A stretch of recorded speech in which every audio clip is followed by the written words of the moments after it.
Current update from Cameroon, as of October 30th, 2025.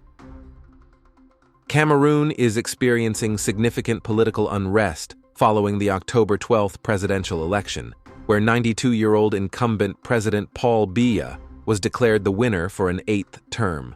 The results, announced by the Constitutional Council on October 27th, show Biya securing 53.7% of the vote against 35.2% for his main challenger, Issa Tchiroma of the Cameroon National Salvation Front, FSNC.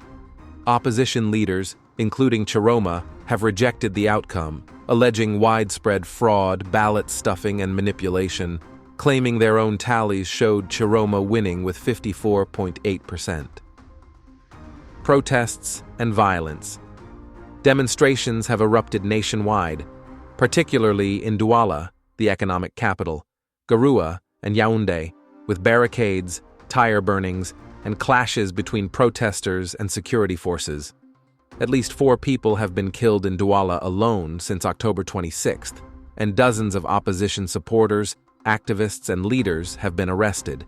Youth, frustrated by high unemployment, with Cameroon's median age at 19 and Biya having ruled since 1982, are at the forefront, chanting for change and economic opportunities.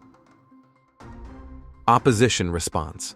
Tchiroma has called for a new phase of civil resistance, urging Cameroonians to remain determined and mobilize against what he calls a breach of trust.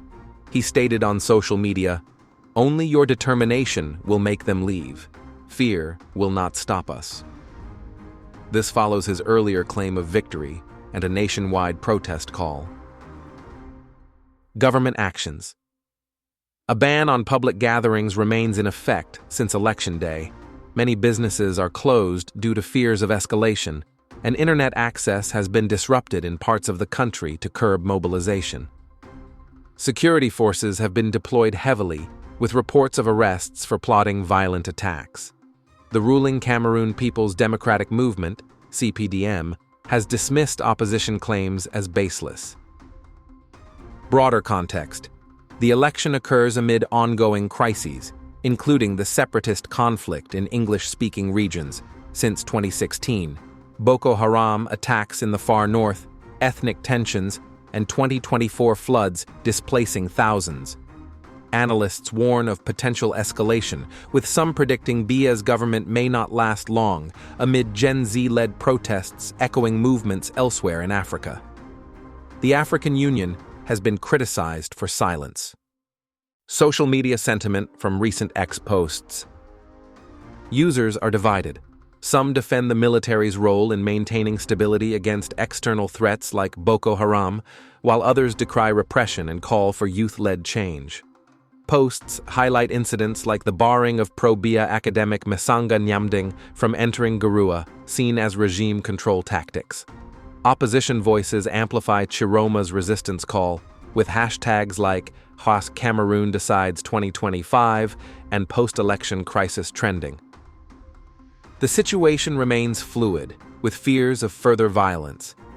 International observers note this as a stress test for Cameroon's stability, reflecting broader African trends of aging leaders ruling youthful populations. For real-time updates, monitor sources like Al Jazeera, Emeka Gift Official, or local outlets,